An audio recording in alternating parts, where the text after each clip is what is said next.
The world is teetering on the edge of a climate catastrophe, yet a glimmer of hope remains.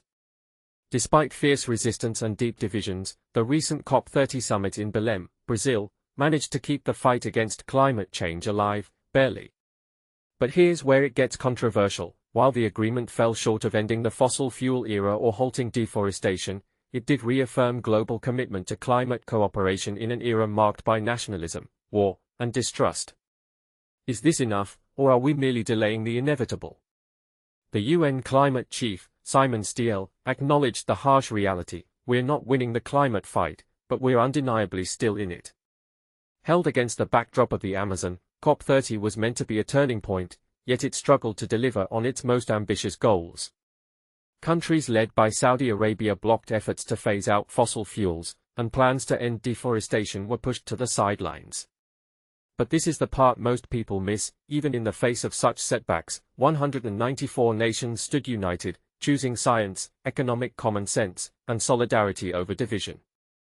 The agreement declared the global transition to low emissions and climate-resilient development irreversible, a signal that cannot be ignored, though critics argue it's too little, too late. The summit, which began with optimism, nearly collapsed under the weight of confusion and division. Overnight negotiations salvaged a deal, yielding promises to triple adaptation funding, establish a just transition mechanism, and recognize indigenous rights. Yet, the lack of concrete action on fossil fuels and deforestation left many frustrated.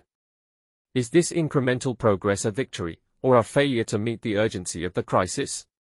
Greenpeace's Jasper inventor called the outcome a whimper of disappointment, while UN Secretary-General Antonio Guterres warned that consensus is growing harder to achieve in a divided world.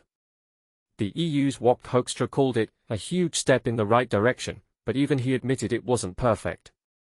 Are we celebrating mediocrity while the planet burns?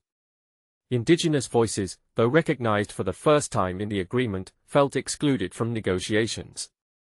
Despite being called the Indigenous COP, we were still on the sidelines, said Emil Gwalinga of the Kichwa peoples.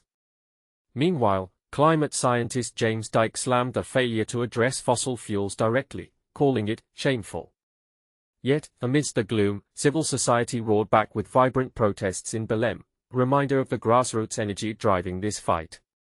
There was a palpable sense of momentum, said Jamie Henn of Fossil Free Media.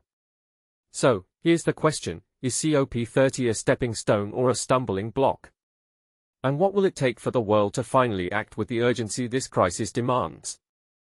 Let's debate. The planet can't wait.